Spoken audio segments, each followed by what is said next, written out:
ताई किसी को कुछ नहीं देने का ये बेवकूफ बना रहा है और ये हिसाब भी झूठा है। झूठ क्या ताई? आपके सामने आपके गोटिया ने जो जो जवाब दिए वो सारे मुद्दे नजर रखते हुए मैंने हिसाब किया, इसमें झूठ क्या? हाँ हाँ अरे पर ताई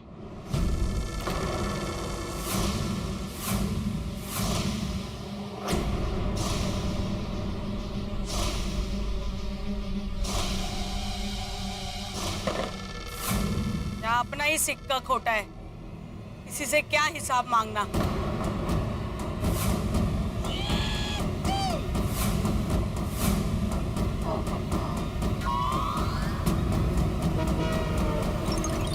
इकड़े रे जी।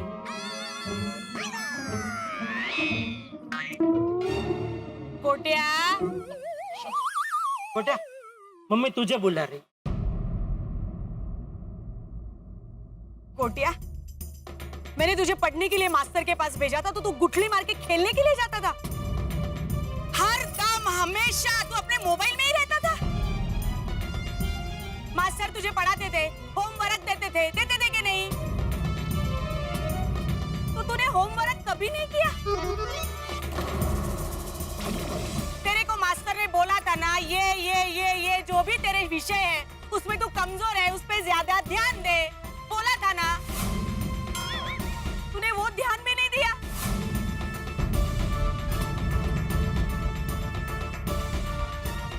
अरे ऐसा क्यों किया रे कोटिया, तूने क्यों किया ऐसा?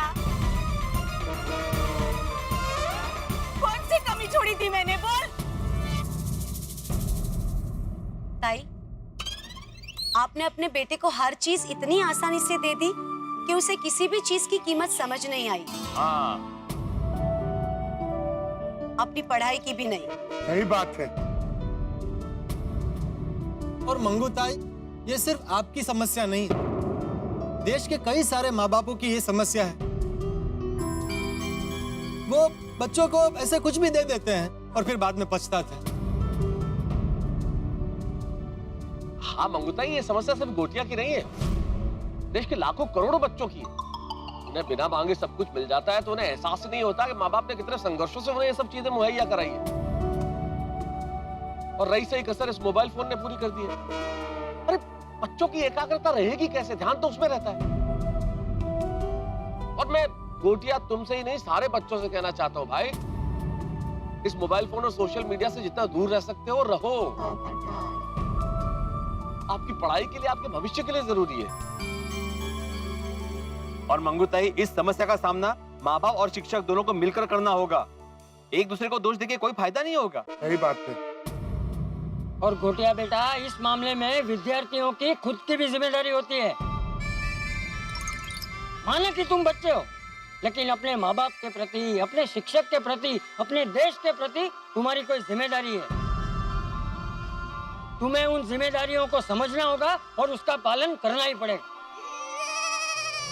जी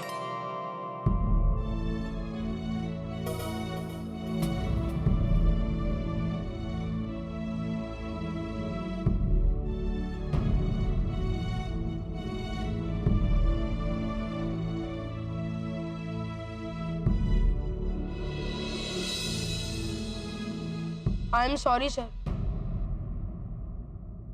मैंने गलती की है। मैं मानता हूँ कि पढ़ाई के वक्त मेरा ध्यान मोबाइल और बाकी चीजों में था। आपने मुझे लाख टोका, पनिशमेंट भी दी, लेकिन मैंने पढ़ाई को कभी सीरियसली लिया ही नहीं। और तो और जब मेरा रिजल्ट आया फिर भी मुझे कोई फर्क नहीं पड़ रहा। लेकिन अब मुझे रियलाइज हो रहा है sir. I am sorry sir. बस गोटिया बस, तुम्हें तुम्हारी गलती का एहसास हुआ, ये बहुत बड़ी बात है। Thank you sir.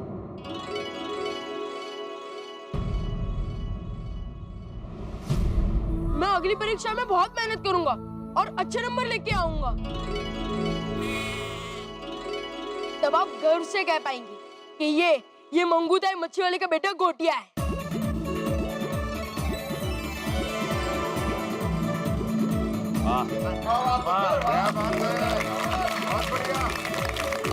Very good confidence, ऐसे ही करना। और पुत्र, सुबह का भूला अगर शाम को घर वापस आ जाना तो उसे भूला नहीं कहते। हाँ, भूला नहीं कहते, छोटी भोला कहते हैं। वाह वाह वाह गोटिया, क्या बात है बेटा, क्या बात है।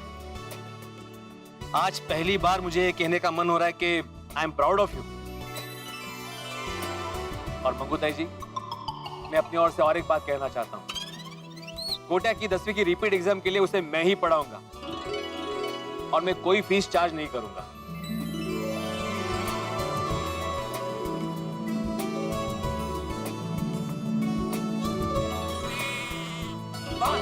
वाह मेरे वाह, मान गए तेनू यार, तू तो दिल खुश कर देता। आत्माराम मास्टर, मुझे माफ कर दीजिए, मुझसे बहुत बड़ी गलती हो गई। मेरा ये गोटिया फेल हो गया ना, तो मेरा दिमाग ही हट गया, एकदम पागल हो गई थी मैं।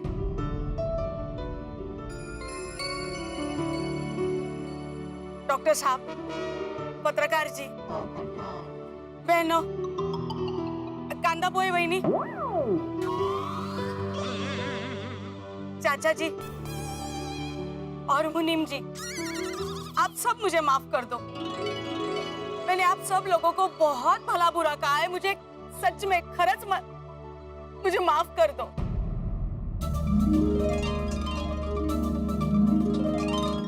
मंगूताई जी, आपको माफी मांगने की जरूरत नहीं है, हम समझ सकते हैं। और हाँ, ये मुनीम नहीं है, ये हमारे पड़ोसी है जेठालाल चंपकलाल गड़ा, बहुत बड़े व्यापारी है। भैया, मंगूताई, अपने बच्चों के प्यार से बड़ा कोई प्यार नहीं होता। और आपने जो भी किया वो बच्चे के प्यार में भावुक होकर किया। बिल्कुल सही कहा माधवी। ये माधवी है मेरी पत्नी, कांदा पोहा नहीं। और हमें आपसे कोई गिला नहीं। लेकिन हाँ बहन जी, एक शिकायत जरूर है। देखिए, हर माँ बाप ये चाहते हैं कि अपने बच्चों की सारी इच्छाएं पूरी करें, लेकिन अपने बच्चों को हर चीज का मूल्य समझाना भी माँ बाप का ही फर्ज है। आपको अपने बेटे को पढ़ाई और बाकी सब चीजों का मूल्य समझाना होगा। सही बात है। तब जाके ये टीवी, गेम और मोबाइल से बाहर निकलकर अपनी जिम्मेदारी समझेगा। मैं आपकी बात बराबर समझ गई हूँ चाचा जी। इसके बाद मेरा गोटिया किसी को भी कोई भी शिकायत का मौका नहीं देगा। ये इस मंगूताई मच्छी वाली का वादा है। ये हुई ना कुछ बात।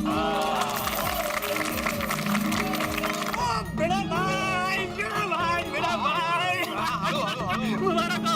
अरे मेरा बेटा धवल, आपका स्टूडेंट धवल मेरिट में पास हुआ है। सर 98% से पास हुआ हूँ। अरे वाह, क्या बात है। अरे कांग्रेचुलेशंस। Thank you sir. अरे भाई रुक क्यों गए, खुशी का मौका है, बजा। अरे रहने दो तात्या, भले ही इस साल गोटिया फेल हुआ है, और अगली साल देखना पहले नंबर से पास होगा, है ना? हाँ 100% है ना विनय सर? हाँ बिल्कुल बिल्कुल। तो अगले साल की खुशी अभी मना लेते हैं। अरे वाजव, चलो नाचो।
बापूजी, क्या हुआ? क्या हो रहा है आपको? पेट में दर्द हो रहा है? डॉक्टर को बुलाऊं?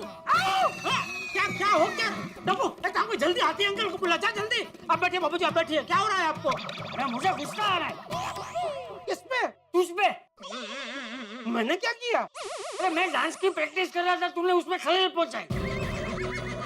Dance practice? हाँ पापा, मैं दादाजी को डांस के कुछ स्टेप सिखा रहा था, तो वो उसी की प्रैक्टिस कर रहे थे। देखिए। चलिए पापा, मैं आपको भी सिखाता हूँ, आइए। अरे नहीं भाई, ये सब मुझे नहीं जमेगा। तुझे ये नहीं जमता, इसीलिए तो तेरी कमर पे ये चर्बी का थर जम गया है। अच्छा, चल अभी ये बता, बहू को बराबर स्टेशन छोड़ा है ना? अरे हाँ हाँ, ऐसा क्यों बोल रहे? अरे क्या बताऊं बापूजी, जैसे दया ट्रेन के डिब्बे में बैठी और मैं उसकी सीट के नीचे उसका सामान रखने लगा कि वो जोर जोर से रोने लगी। मुझे नहीं जाना है, मुझे नहीं जाना है। अरे तो डिब्बे में जितने लोग थे सब मुझे ऐसे देखने लगे जैसे मैं दया को किडनैप करके लाया हूँ। फिर क्या, वो लोग मेरी धुलाई करने का प्लान बना ही रहे थे कि दया ने उन सबको समझाया कि ये मेरे पति है और उनको छोड़ के जाने की मेरी इच्छा नहीं हो रही है। एक्चुअली पापा, मम्मी हमें कभी छोड़ के गई नहीं ना, इसलिए उन्हें दुख होता है। हाँ, वो तो है। अहमदाबाद सिर्फ बहू का शरीर गया है, मन तो उसका यही है। मेरी तो समझ में नहीं आ रहा, जाने की जरूरत ही क्या थी?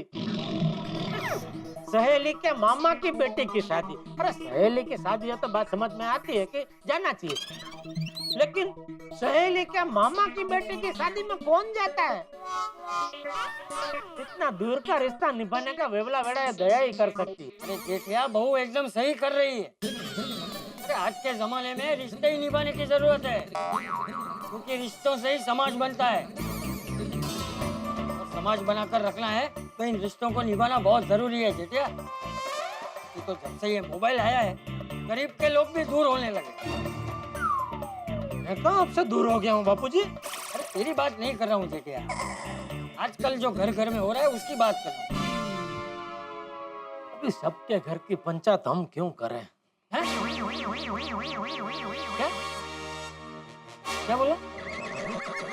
क्या पंचांग? क्या पंचांग? वो आजकल पंचांग बदल गया है ना, इसलिए सब लोग ऐसा बर्ताव कर रहे हैं। पंचांग का मोबाइल से क्या लेना देना? मतलब वो ग्रह दशा बदल गई है ना ऊपर आकाश में, तो उसका असर सबके दिमाग पे पड़ गया है, इसलिए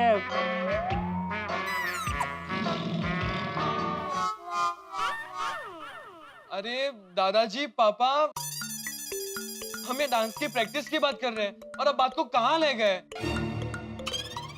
अच्छा पापा, एक डांस तो बनता है, एक स्टेप। चलिए दादाजी। अरे नहीं नहीं भाई, नहीं नहीं, मैंने बोला ना मुझे नहीं जमा गया सब। अरे नाचने हवे, बच्चे का दिन रखने। कल बापूजी, आज मैं अभी बहुत थक गया हूँ। जब से ये सुविधाएं बढ़ी है, लोगों की थकान भी बढ़ गई। अरे पहले तो हम रोज सुबह 4 बजे उठ के काम पे लग जाते थे। कड़ी धूप में पूरा दिन मेहनत करने के बाद भी थकान नहीं महसूस होती थी। लोगों को एक बात समझने की खास जरूरत है कि आराम हराम है। पापा, हम भी कल से सुबह 4 बजे उठ जाएंगे। अरे 4 बजे उठ के क्या घर घर अखबार डालने जाना है?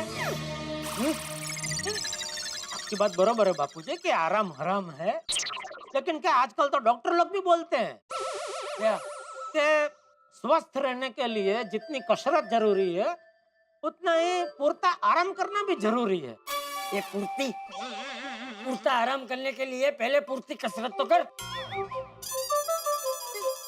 अलग से कसरत करने की जरूरत ही नहीं है ना बापूजी। क्या पूरा दिन वो काम के भाग दौड़ में कसरत हो जाती है? तू रहने दे भाई, जा जाके सो जा। थैंक यू बापूजी। अच्छा पापा, मम्मी तो अहमदाबाद गई है, तो कल से खाने पीने का क्या सीन है? अरे बेटा बोल, क्या खाना है? सब मिलेगा। अच्छा, क्या क्या मिलेगा? सब, जैसे थेपला, खाखरा, सेव ममरा, शक्करपारा, चकरी, कढ़ी खिचड़ी, मलाई कोफ्ता, जो खाना है सब मिलेगा। ये सब तू बनाएगा?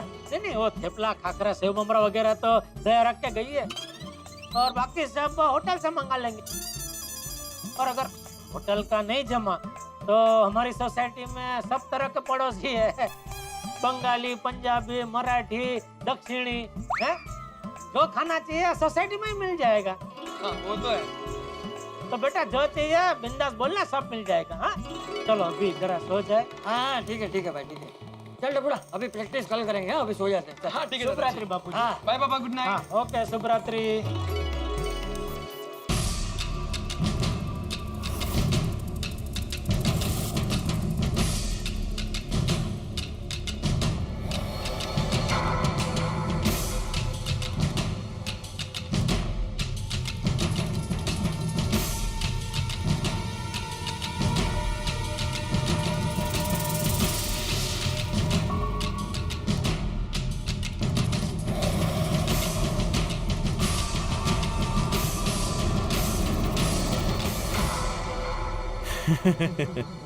सब चैन की नींद सो रहे हैं, पेट भरा हो, दिमाग पर कोई टेंशन ना हो तो नींद भी बढ़िया आती है।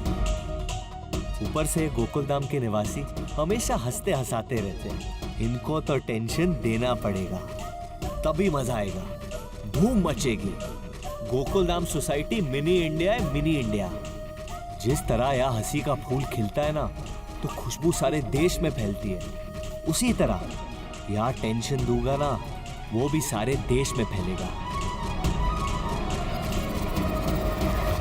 काली अंधेरी रात, भयानक सन्नाटा और एक अजनबी की एंट्री, ये तीन चीजें जब जब भी गोकुलधाम में हुई है, बहुत बड़ा हंगामा हुआ। और आज भी एक अजनबी यहाँ आया है, इसका मतलब एक बड़ा तूफान, बड़ा हंगामा लेकर आया है। लेकिन कौन है अजनबी? इसने कह दिया कि सब कुछ बदलने वाला है, लेकिन क्या बदलने वाला है, क्या चाहता है, ये कहां से आया है, कौन? बहुत सारे सवाल है। जिस तरह से बरसात के बादल घिर गए, वैसे सवालों के बादल भी घिर गए। अब यहाँ क्या होगा ये तो इस वक्त मैं क्या बताऊं, लेकिन इतना जरूर तय है कि यहाँ टेंशन बहुत बढ़ने वाला है। और इस शनिवार की रात हम आपके लिए लेके आ रहे हैं स्पेशल तारक मेहता का उल्टा चश्मा का एक एपिसोड, ठीक 8:30 बजे। तो हमारे साथ टेंशन में रहिए, मतलब हंसते रहिए और देखते रहिए तारक मेहता का उल्टा चश्मा। देखते रहिए, हंसते रहिए। For more updates, subscribe to our channel, click the show links and enjoy watching the videos.